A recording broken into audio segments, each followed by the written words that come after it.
नमस्कार दोस्तों, स्वागत है आपका स्टडी आईक्यू में। आज हम लोग बात करने वाले हैं यूनाइटेड किंगडम के बारे में और आसियान के बारे में। आप यहां पे खबर देख सकते हो, डिप्लोमेट की ये खबर है, ASEAN grants United Kingdom the status of dialogue partner, यानी कि आसियान जो रीजनल ब्लॉक है साउथ ईस्ट एशिया में, Association of South East Asian Nations 1967 में ये सेटअप हुआ था। इन्होंने अभी डायलॉग पार्टनर का स्टेटस दिया है यूनाइटेड किंगडम को। तो ये काफी इंपॉर्टेंट इंफॉर्मेशन हो जाएगी आपके लिए फ्रॉम एग्जाम पर्सपेक्टिव।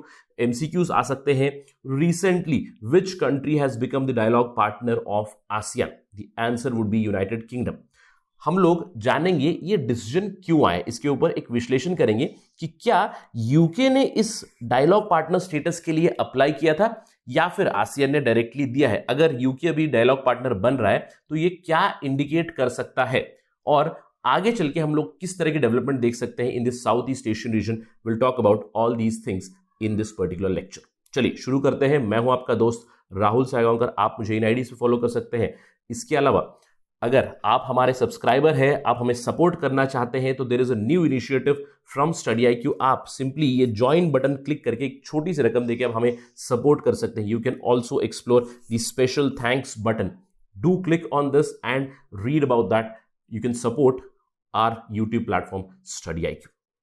चलिए बात करते हैं खबर के बारे में। जैसे कि मैंने आपको बताया, United Kingdom has become a dialogue partner of Association of South East Asian Nations. एक काफी इंपॉर्टेंट डेवलपमेंट है।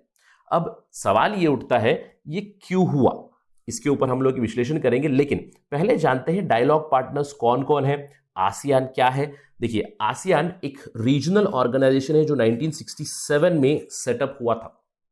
10 कंट्रीज है इसमें, Myanmar, Thailand, Cambodia, Singapore, Indonesia, Malaysia, Brunei, Vietnam, Laos और फिलीपींस। आसियान जो है उसका हेडक्वार्टर्स आता है आपको इंडोनेशिया में। इंडोनेशिया में there is a place called as Jakarta, जहां पे इसकी हेडक्वार्टर्स है। मैंने आपको पहले बताया था सार्क कंट्रीज को कैसे याद करते हैं। मैंने आपको बताया था कि you can remember the SAARC countries as MBBSPAN। I hope you remember this acronym. अगर आपको इन 10 कंट्रीज को याद रखना है, देखिए एग्जाम पॉइंट ऑफ व्यू से कभी कभार you need to remember these things, तो यहां पे भी you can use an acronym called as MBBS PVT LIC या फिर LIC प्राइवेटाइजेशन, कुछ इस तरह से आप याद कर सकते हो। ये तो काफी सिंपल है। LIC Laos, Indonesia and Cambodia, PVT is Philippines, Vietnam and Thailand. लेकिन आपको ध्यान देना पड़ेगा इस MBBS पे, M इज मलेशिया, 2 B है, एक B तो Brunei Darussalam, very easy. Another B मैंने यहां पे इसको बर्मा कर दिया है which is Myanmar, and S stands for Singapore. Just remember these acronyms, exam में काफी मदद करता है। चलिए, मैंने आपको आसियान के बारे में बताया और अभी यूके आसियान का डायलॉग पार्टनर बन चुका है। 1996 के बाद यूके ऐसा पहला डायलॉग पार्टनर है जिसको अभी ऐड किया गया है। इससे पहले बहुत सारे कंट्रीज को डायलॉग पार्टनर का स्टेटस दिया गया। और आपको ध्यान रखना है, India is also a dialogue partner of ASEAN. दूसरे कंट्रीज कौन से डायलॉग पार्टनर्स है? ऑस्ट्रेलिया है, न्यूजीलैंड है, जापान है। यूरोपियन यूनियन 1977 में ही डायलॉग पार्टनर बन गया था। Canada, South Korea, China and Russian Federation, Russia को भी डायलॉग पार्टनर बनाया गया है यहां पे आसियान का। अब ये तो हो गई खबर, लेकिन हम लोग बात करते हैं ऐसा हुआ क्यों, why exactly UK has been given this dialogue partner status. चलिए बात करते हैं इस चीज पे। इसका उत्तर है यूनाइटेड किंगडम इटसेल्फ, क्योंकि UK is seeking new partners. देखिए, ऑलरेडी 1977 से यूरोपियन यूनियन एक डायलॉग पार्टनर रहा है आसियान का। तो Britain had very close engagements with European Union, isn't it? अब इसके चलते उन्होंने सेपरेट मेंबरशिप के लिए अप्लाई कभी नहीं किया। लेकिन हम जानते हैं ब्रेग्जिट हुआ है रिसेंटली, ब्रेग्जिट फॉर्मलाइज भी हो चुका है, काफी ज्यादा चर्चा का विषय बना हुआ था ब्रेग्जिट। लेकिन ब्रेग्जिट के बाद United kingdom separate allies, separate business partners को ढूंढ रहा है, रीजनल डेवलपमेंट को ढूंढ रहा है। आपको याद होगा कुछ महीनों पहले हम लोगों ने मल्टीपल टाइम्स यूके की इंडो पैसिफिक टिल्ट के बारे में बात की। इनका एक इंटीग्रेटेड रिव्यू आया था, सिक्योरिटी इंटीग्रेटेड रिव्यू, जिसमें इंडो पैसिफिक टिल्ट के बारे में एक बातचीत की थी। हम लोगों ने इसके ऊपर डिस्कशन किया। अगर आपने ये वीडियो नहीं देखा है तो just search for UK Indo Pacific tilt, आपको ये मिल जाएगा। वहां पे आपको उस पर्टिकुलर डॉक्यूमेंट की, यूके की इंडो पैसिफिक टिल्ट के बारे में जानकारी मिल जाएगी। अब उसी इंडो पैसिफिक टिल्ट के तहत यहां पे यूके ने मांगी थी ये डायलॉग पार्टनर स्टेटस, यानी कि जून 2020 में United kingdom itself had submitted an application, उन्होंने एप्लीकेशन दी थी आसियान को कि उन्हें डायलॉग पार्टनर बनना है, और अभी फाइनली इसको एक्सेप्ट कर दिया गया। अब आसियान में with a majority they have said yes, और अभी से UK will be the dialogue partner of ASEAN. अब क्या ये कोई नई डेवलपमेंट है? नहीं, क्योंकि जैसे मैंने आपको बताया कि UK is already looking for new partners, और ये एक बहुत ही अच्छी डेवलपमेंट है, ये वो भी डायलॉग पार्टनर बने हैं, लेकिन इससे पहले भी इनकी एंगेजमेंट कंटिन्यूअसली बढ़ रही थी। आप देख सकते हो पिछले साल दिसंबर 2020 में यूनाइटेड किंगडम ने ऑलरेडी आसियान के साथ काफी ज्यादा एंगेजमेंट शुरू कर दी थी। उन्होंने फ्री ट्रेड अग्रीमेंट साइन किए हैं ऑलरेडी सिंगापुर और वियतनाम के साथ। अब इसके चलते अभी जो डायलॉग पार्टनर स्टेटस मिला है, वी कैन एक्सपेक्ट कि और भी ज्यादा इनकी बिजनेस एंगेजमेंट्स होगी विद द आसियान कंट्रीज।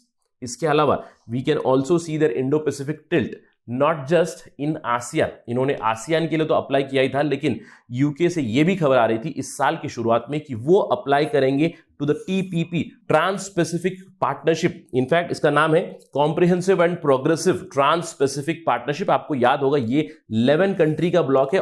पहले जब ये शुरुआत हुई थी ये 12 कंट्री का ब्लॉक कहा जा रहा था, लेकिन डोनाल्ड ट्रंप इसमें से बाहर निकल आए, यानी कि इसको ज्वाइन नहीं किया था उन्होंने। तो अभी 11 कंट्री ब्लॉक है, यहां पे भी यूनाइटेड किंगडम अप्लाई कर रहा है। इससे क्लियरली पता चल रहा है कि they are looking for new partners and they are looking towards the Indo Pacific region. साथ ही साथ एक नई डेवलपमेंट आई है, यूनाइटेड किंगडम अभी अपनी सीरियसनेस दर्शा रहा है with respect to Indo Pacific engagement. हाल ही में जुलाई 2021 में यूके ने अपनी एक वॉरशिप भी भेजी थी, हर मेजेस्टी शिप आई थी यहां पे साउथ चाइना सी में। बीजिंग ने वार्न किया था यूके को कि ऐसा ना करे, उसके बावजूद ब्रिटेन ने यहां पे भेजा है अपनी एक वॉरशिप इन साउथ चाइना सी। ये सब चीजें क्या दर्शा रही है? ये सब चीजें दर्शा रही है कि United Kingdom is looking to expand its engagement with other areas, with other countries, specially with respect to Indo Pacific. और उनकी इंडो पैसिफिक टिल्ट के बारे में मैंने आपको बताया था। तो इस चर्चा का निष्कर्ष क्या निकलता है? What's the take out of this particular discussion?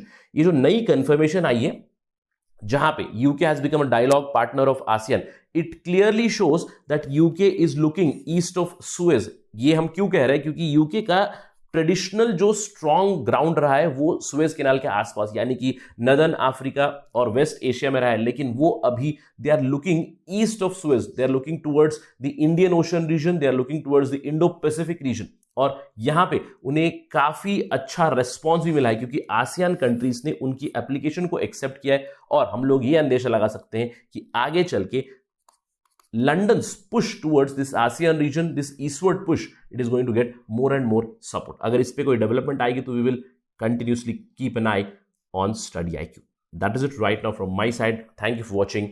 जय हिंद.